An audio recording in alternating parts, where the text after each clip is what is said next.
colleagues, to the officials and staff of the Department of Public Works and Highways, led by Secretary Vince Dizon. Pleasant day to all of you. Mr. Chair, the DPWH is now in the test of public scrutiny. Kaliwat kanang batikos po ang natatanggap ng departamento matapos mabunyag ang mga irregularidad, korupsyon, katiwalian, at kapalpakan po sa mga proyekto at infrastruktura. Alright mga kababayan, News That Matters, nagbabalik na naman po tayo. Ito po, panoorin natin itong Senate hearing dito sa Pilipinas. Itong araw na to, itong si Senador Bongo at saka itong andito si Secretary Dizon, mga kababayan. Huwag na ho nating patagalin pa, pero bago yan, huwag niyo kalimutan i-share, like, subscribe ang ating mga videos. Nang sa ganun, napapanood dito sa Pilipinas at sa iba't ibang bansa na kung saan napakarami nating mga kababayan dyan na nag-aabang ng mga balita tungkol sa mga pangyayari dito sa Pilipinas. Eto na tayo. Lalo na sa usapin po ng flood control projects na dapat sana ay nagpoprotekta sa ating mga kababayan laban sa baha at kalamidad. Pero naging lugar po ng katiwalian. Nakita ko po paano magtrabaho si Secretary Vince Dizon, masipag. Yun. Kahit saan parte ng bansa, nakikita nyo yan. Hindi lang hagard po na hagard na ngayon, kahit noon pa, panahon ng Secretary pandemya. Vince. We support the Secretary and the DPWH in these challenging times. But I am one with the Filipino people. Kasama po ako sa panawagan ng publiko na dapat managot po ang lahat ng sangkot dito sa lahat ng korupsyon na naiulat. At for the record, I am against the unprogrammed appropriations kasi prone po ito sa abuse at corruption at naging semi-pork barrel na nga.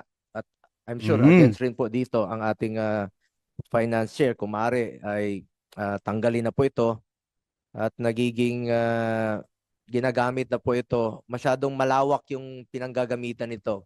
Okay lang sana gamitin sa HEA o sa pangsweldo.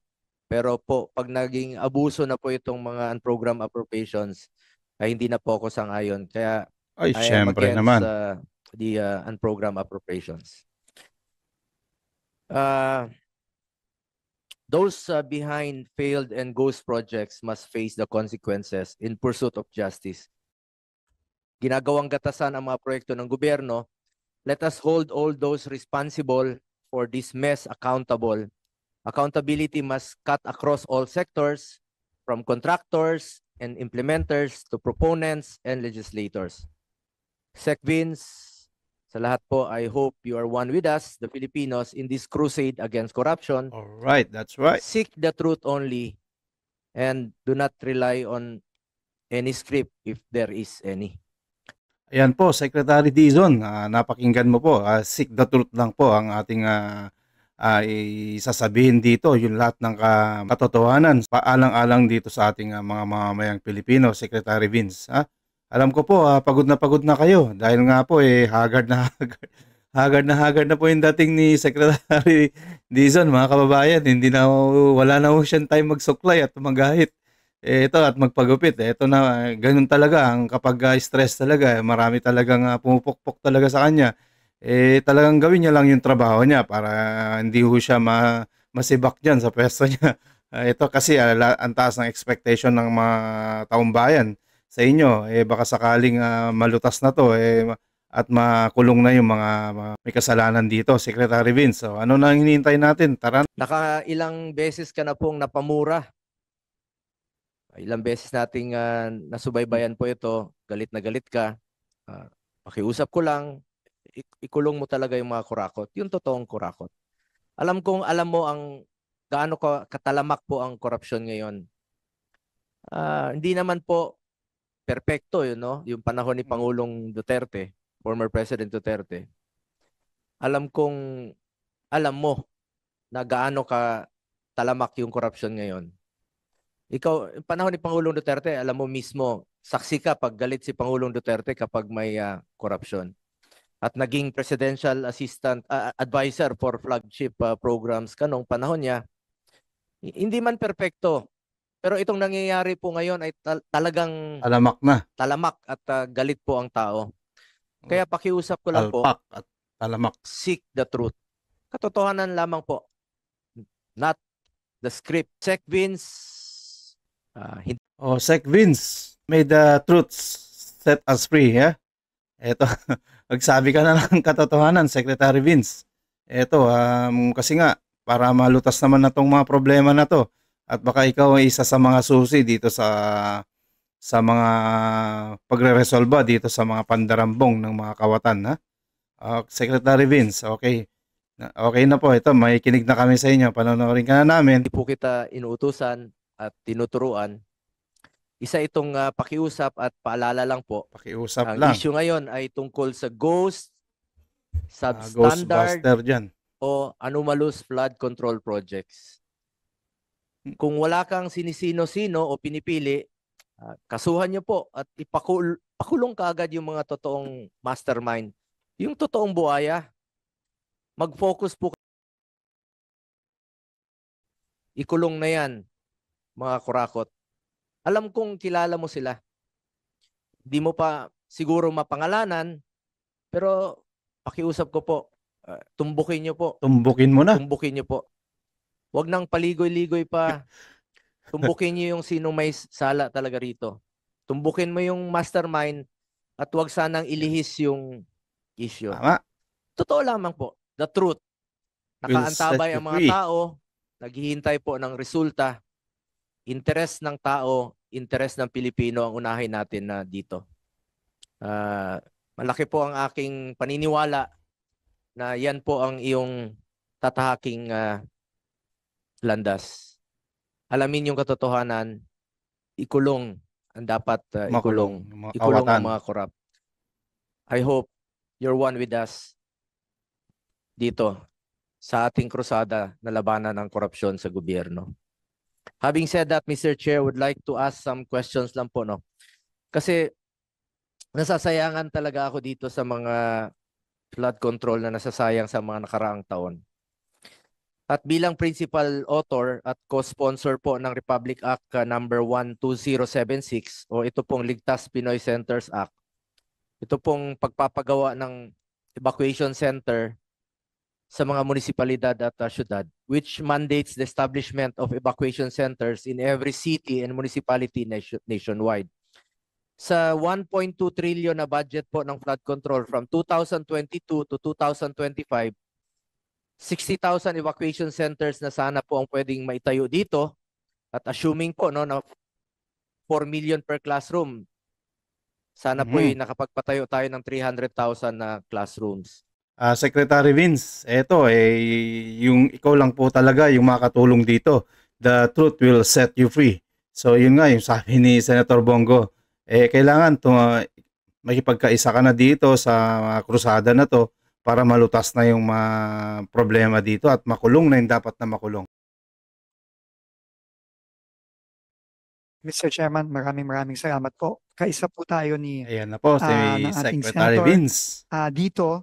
At gusto ko lang pong sabihin sa 2025, since napasa po ang batas, 13 out of 32 evacuation centers na po ang ongoing o complete na?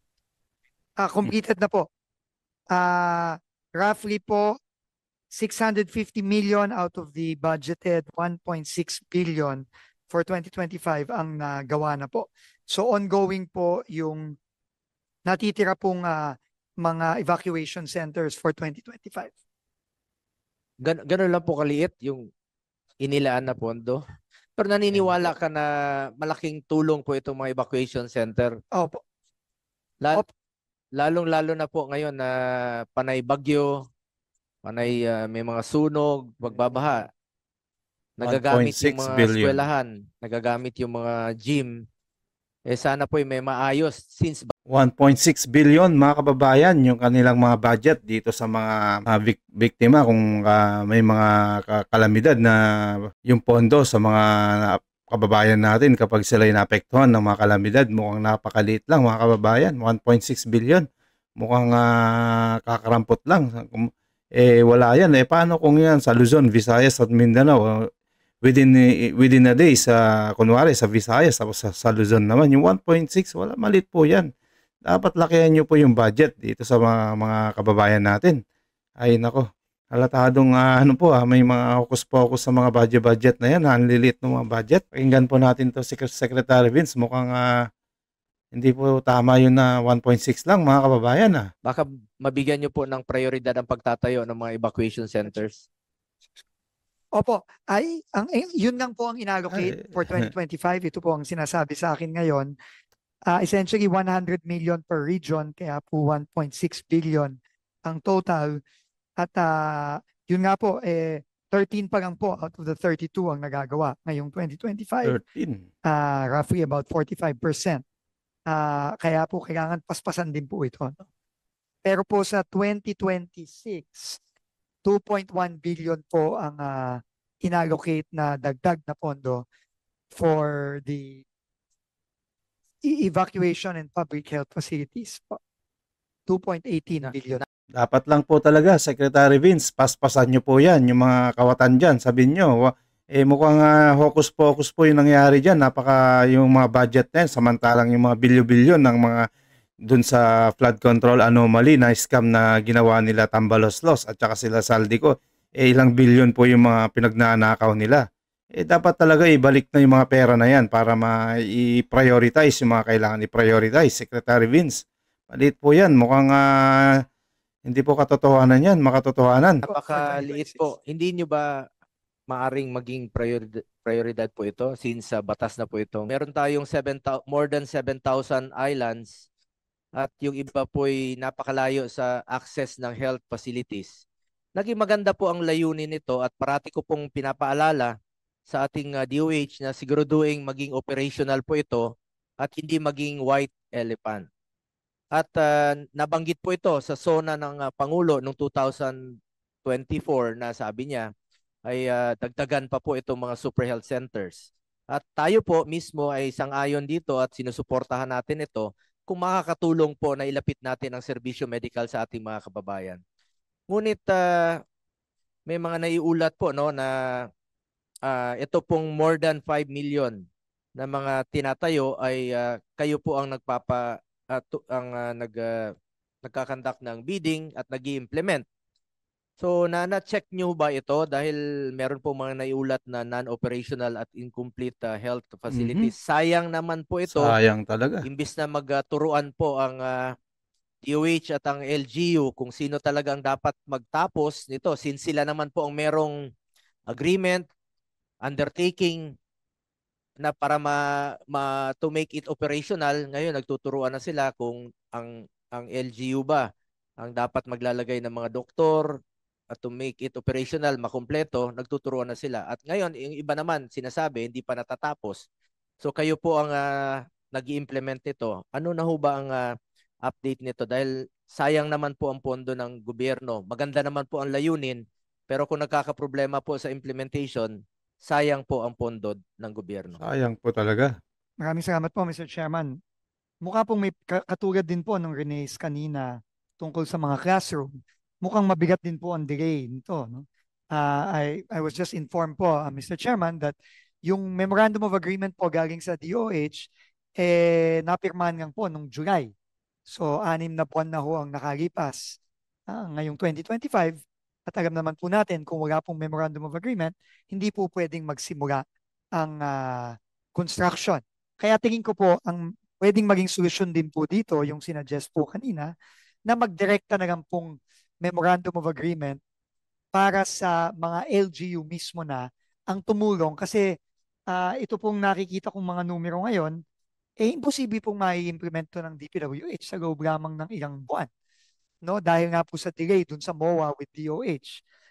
So, ang magiging suggestion po namin dito moving forward is magdirekta na pong MOA sa mga LGU, ang DPWH at DOH para po may katulong na ang DOH at ang DPWH para ipagawa ng mabilis at maayos itong mga super health center na to dahil grabe na po ang delay nito. Doon pa lang po. Saan po nagkaroon ng problema kaya nagkaroon ng delay sa Hindi ko po alam ang detalye, Mr. Chairman. Nung July daw po, July lang daw po nagkapirmahan ng MOA.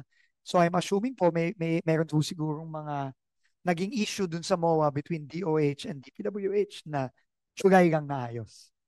Yan po, mga kababayan, yung payag ni Secretary Vince dito ayon kay Senator Bongo na yung po yung pagdinig niya dito sa Senado, mga kababayan. Yan po, nakita niyo po yung explanation ni Senator Dizon na mukhang hindi po kapakapaniwala, na hindi klaro, na talagang mabagal pa rin po itong ating BBM administration regarding about po dito sa mga project na dapat ilaan nila dito sa ating mga kababayan kapag may mga lindol or mga bagyong kalamidad na nangyayari, para naman po may masilungan itong ating mga kababayang Pilipino. Ayan po mga kababayan, itong latest news ngayon dito sa Pilipinas, itong Senate hearing dito. Huwag niyo kalimutan i-share, like, subscribe itong mga videos na to, at nang sa ganun napapanood dito ng ating mga kababayan dito sa Pilipinas at sa iba't ibang bansa. Maraming salamat po mga kababayan. News that matters. God bless.